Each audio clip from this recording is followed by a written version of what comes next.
Hi friends, Karthik Deepa சீரியலில் ஒரு அட்டகாசமான ப்ரொமோ பற்றி தான் இந்த வீடியோவில் பார்க்க போகிறோம். அதுக்கு முன்னாடி நம்ம சேனலை சப்ஸ்கிரைப் பண்ணாதவங்க கீழே இருக்கிற சப்ஸ்கிரைப் பட்டனை கிளிக் பண்ணிவிட்டு பக்கத்தில் இருக்கிற பெல் ஐக்கனையும் கிளிக் பண்ணிடுங்க. வீடியோ பிடிச்சிருந்தா லைக் போட்டுட்டு பாருங்கள். கார்த்திக் ரேவதி ரெண்டு பேருமே நம்ம ஜானகி வீட்டில் நிற்காங்க. அப்போ ஜானகி ஏம்மா, ரெண்டு பேரும் முதல் தடவையாக வந்திருக்கீங்க, நான் சாப்பாடு ரெடி பண்ணி வச்சுருக்கேன், ரெண்டு பேரும் சேர்ந்து சாப்பிட்டுட்டு போங்க அப்படின்னும் போதும், ஐயோ இல்லைம்மா அதெல்லாம் வேணாம் அப்படின்னதும், என்னம்மா வேணான்னு சொல்லாதம்மா, ரெண்டு பேரும் முதல் தடவையாக வந்திருக்கீங்கன்னு அப்படின்னும் போதும் உடனே ரேவதி ராஜா உனக்கு ஓகேவா அப்படின்னதும் சாப்பிட்டுட்டே போகலாம் அப்படின்னு கார்த்திக் சொல்கிறாங்க. உடனே நம்ம ஜானகியம்மா சரிதானிம்மா, மாப்பிள்ளையே சரின்னுட்டாரு, அப்புறம் என்ன இருங்க நான் சாப்பாடு எடுத்து வரேன் அப்படின்னதும், என்னது மாப்பிள்ளையா அப்படின்னு ரேவதி கேட்டதும் ஜானகி அந்த இடத்துல அதிர்ச்சி ஆகுறாங்க.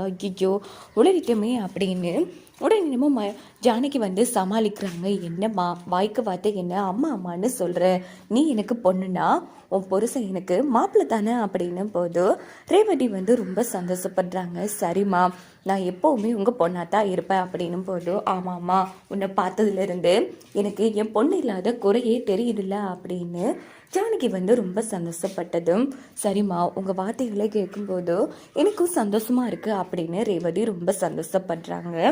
அதுக்கப்புறமா பார்த்தோன்னா ரெண்டு பேரையும் உட்கார வச்சு ஜானகி சாப்பாடு பரிமாறுறாங்க. அப்போ ரேவதி கார்த்திக் பக்கத்தில் இருக்கிறது நம்ம தீபாவே இருந்து சாப்பிட்ற மாதிரி இருக்குது ஜானகிக்கு. இதை பார்த்து ஜானகி ரொம்ப சந்தோஷப்படுறாங்க.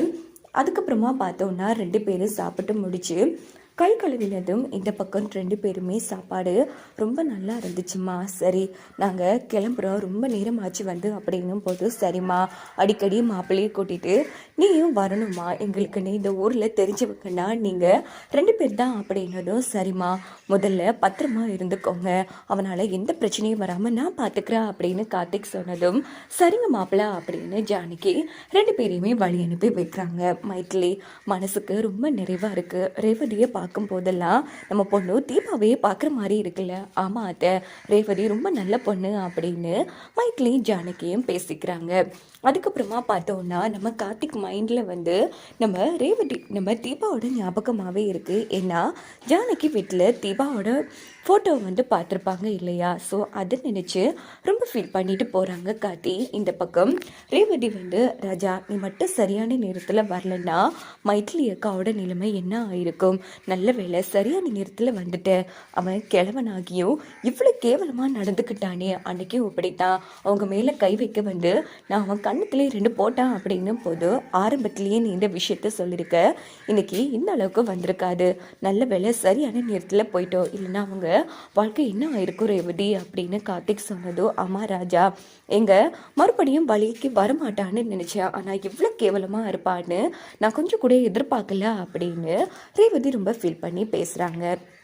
அதுக்கப்புறமா ரெண்டு பேருமே வீட்டுக்கு வந்துட்டு அதுக்கப்புறமா பார்த்தோன்னா கார்த்திக்கு ஒரு ஃபோன் வருது. உடனே கார்த்தி மயில்கிட்ட நம்ம உடனடியாக ஹாஸ்பிட்டலுக்கு கிளம்பணும், அந்த மகேஷை பார்க்க அப்படின்னது, ஏப்பா என்ன ஆச்சு அப்படின்னு மயில் கேட்குறாங்க. வாங்க சொல்கிறா அப்படின்னுட்டு ரெண்டு பேரும் ஹாஸ்பிட்டலுக்கு வராங்க. அப்போ டாக்டர் அடிக்கடி இவருக்கு கான்சியஸ் வருது, இவர் ரொம்ப பிரச்சனை பண்ணுறாரு அப்படின்னதும், டாக்டர் நான் ஒரு நர்ஸ் மூலமாக வேற ஒரு இடத்துல வச்சு இவரை பார்த்துக்கணும், இந்த இடத்துலேருந்து வேற இடத்துக்கு செக் பண்ணலாமா அப்படின்னதும், சரி அப்படின்னுட்டு மகேஷுக்கு ஒரு நர்ஸை படைச்சு நேராக நம்ம கார்த்தி கூட அனுப்பி வைக்கிறாங்க. கார்த்தியும் மயிலும் சேர்ந்து வேற ஒரு வீட்டில் நம்ம மகேஷை வச்சுருக்காங்க. அப்போ மயில் அப்பாடா எப்படியே இந்த வேலை முடிஞ்சிருச்சுப்பா, இனி எந்த பிரச்சனையும் வராது அப்படின்னதோ, இல்லைங்க இதை தாண்டி இன்னும் ஒரு பிரச்சனை இருக்குது அப்படின்னு கார்த்திக் சொன்னதும், என்னப்பா சொல்கிற, என்ன பிரச்சனை, துர்காவும் கவினும் வீட்டுக்கு தெரியாமல் கல்யாணம் பண்ணிட்டாங்க, அவங்கள எப்படியாச்சும் அத்தைக்கிட்ட சொல்லி நம்ம தான் சேர்த்து வைக்கணும் அப்படின்னதும் மயில் அதிர்ச்சி ஆகுறாங்க. என்னப்பா சொல்கிற,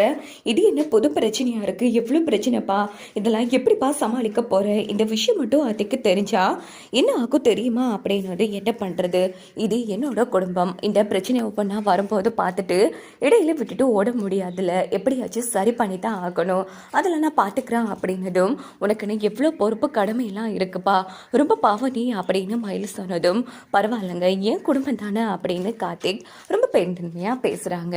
அதுக்கப்புறமா பார்த்தோம்னா கார்த்தியும் மயிலும் வீட்டுக்கு வந்துடுறாங்க. இந்த பக்கம் நம்ம ரேவதி யோசிக்கிறாங்க, கார்த்திக் கூட தனியாக நம்மளால டைம் ஸ்பெண்ட் பண்ணவே முடியல. இப்போன்னு பார்த்து அம்மா ஹனிமூன் போகிற பேச்சை கூட எடுக்காங்க இல்லை. எப்படியாச்சும் நம்ம கார்த்திக்கிட்ட இன்னைக்கு காதலை சொல்லியே ஆகணும். இன்னைக்குன்னு பார்த்து அம்மாவும் இல்லை யாரும் இல்லை, மாமாவும் கார்த்தியும் தான் இருக்காங்க. மாமாவையும் வெளியில் அனுப்பி எப்படியாச்சும் கார்த்திக்கிட்ட காதலை சொல்லியே ஆகணும் அப்படின்னு நம்ம ரேவதி வந்து முடிவெடுக்கிறாங்க. அப்படின்னு பார்த்து கார்த்திக் மயில் 2 பேரும் வந்ததும் உடனே நம்ம ரேவதி வந்து கார்த்தி ராஜா எங்கே போயிட்டு வாரீங்க அப்படின்னதும், சும்மா தான் வெளியில் போனோம் அப்படின்னதும், ஓஹோ அப்படியா ஃப்ரெஷ் ஆகிட்டு வாங்க சாப்பாடு வைக்கிறேன் அப்படின்னதும் உடனே நம்ம மயிலும் போகிறாங்க. அப்படின்னு பார்த்து நம்ம ரேவதி, மாமா என்ன மாமா உங்களுக்கு வேறு வேலை இல்லையா அப்படின்னது, என்னாச்சுமா ஏன் அப்படின்னு மயில் கேட்குறாங்க.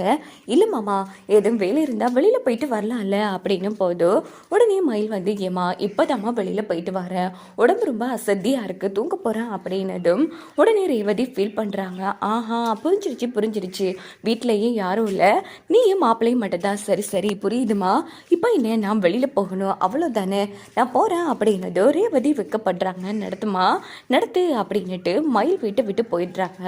இந்த பக்கம் பார்த்தோன்னா கார்த்தி ஃப்ரெஷ் ஆகிட்டு வந்ததும், அம்மா வீட்டில் யாரையும் காணுமே, என்னாச்சு எங்கே போயிட்டாங்க அப்படின்னதோ, அது ஒவ்வொருத்தவங்களுக்கு ஒவ்வொரு வேலை போயிட்டாங்க, நீ சாப்பிடு உனக்காக நான் பார்த்து சமைச்சிருக்கான் அப்படின்னதும் கார்த்தி சாப்பிட்டு முடிச்சிடுறாங்க. ஐயோ எப்படியாச்சும் இன்னைக்கு நம்ம கதையில் சொல்லியே ஆகணுமே அப்படின்னு ரேவதி பின்னாடியே போகிறாங்க. கார்த்திக்கிட்ட நேராக போய் இங்கே பாரு ராஜா, இத்தனை நாளாக நான் உன்னை புரிஞ்சிக்காமல் தப்பாக நடந்துக்கிட்டேன், உன்னோட கேரக்டரே வந்து தலைக்கெல்லாம் புரிஞ்சுக்கிட்டேன், இப்போ தான் நீ யார் எப்படிப்பட்டவங்கிற எல்லா உன்னோட நல்ல குணத்தையும் புரிஞ்சுக்கிட்ட ராஜா. இத்தனை நாளாக நான் உங்ககிட்ட தப்பாக நடந்ததுக்கு தயவு பண்ணி என்ன மன்னிச்சிடு அப்படின்னு போது, ஏதோ நீ தெரிஞ்சு தான் பண்ண மாதிரி பேசிகிட்ருக்க, எப்படியோ இப்போ வாச்சும் உனக்கு புரிஞ்சுதே, அதுவே எனக்கு போதும் அப்படின்னதோ. ஆமாம் ராஜா இங்கே பாரு, அது மட்டும் கிடையாது, இத்தனை நாளாக நான் வெறும் ரேவதியாக தான் வாழ்ந்துட்டு வந்தேன், ஆனால் எப்போ ஒன்று முழுசாக புரிஞ்சுக்கிட்டனோ உன்னோட